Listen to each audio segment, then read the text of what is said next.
pourquoi Amnesty International?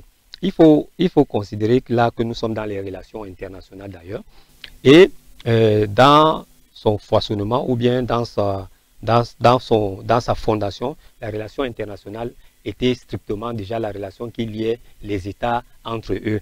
Et en tant qu'unité, chaque État qui était membre, surtout à la sortie de la Deuxième Guerre mondiale, et c'était le 10 décembre qu'on fêtait, n'est-ce pas, la venue de l'ONU avec la charte de l'ONU du 10 décembre 1945, qui donnait, n'est-ce pas, cette espèce de rapport qui devait être jugulé entre les États et régulé, n'est-ce pas, par cette charte-là.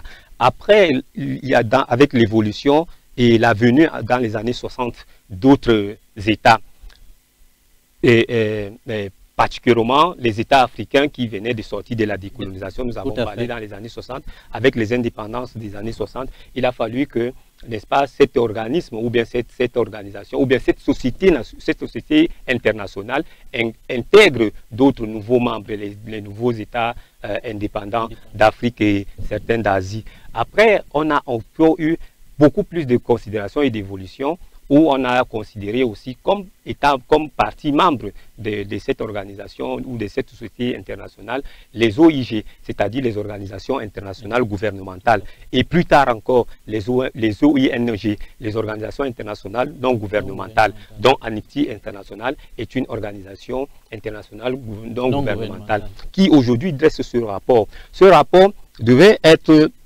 non pas seulement une sonnette à l'alarme, non pas seulement un cri, mais ça devait être une plainte déposée au nom des victimes, n'est-ce pas, de cette razzia-là, au nom des victimes de ce massacre à grande échelle que mène Israël contre le peuple palestinien. Donc, voilà comme ça planter Amnesty International dans ce qu'il est. Mais il faut aller plus loin. Je n'ai pas connaissance de la qualité de votre chaîne, mais Anour me renvoie peut-être au culte, au cultuel, c'est-à-dire qu'une chaîne peut-être religieuse.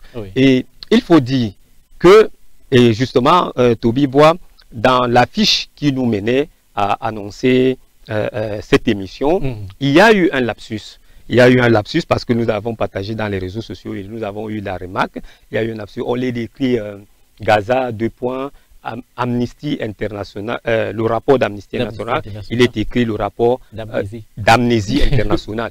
Je disais, pour répondre à ceux qui m'ont interloqué, que c'était un lapsus voulu par Dieu, parce que justement, il y a amnésie. Il y a amnésie internationale, il y a amnésie universelle. Les gens ont oublié, les gens oublient Dieu le Créateur. Les gens oublient, n'est-ce pas, ce pourquoi même nous sommes au monde.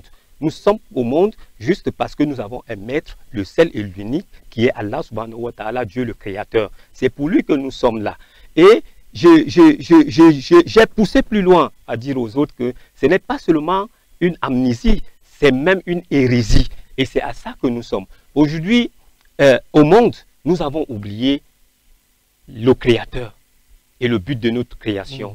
Nous nous sommes donnés d'autres maîtres qui gouvernent le monde, une fraction de personnes qui gouvernent le monde et qui pensent que tout le reste est à leur solde.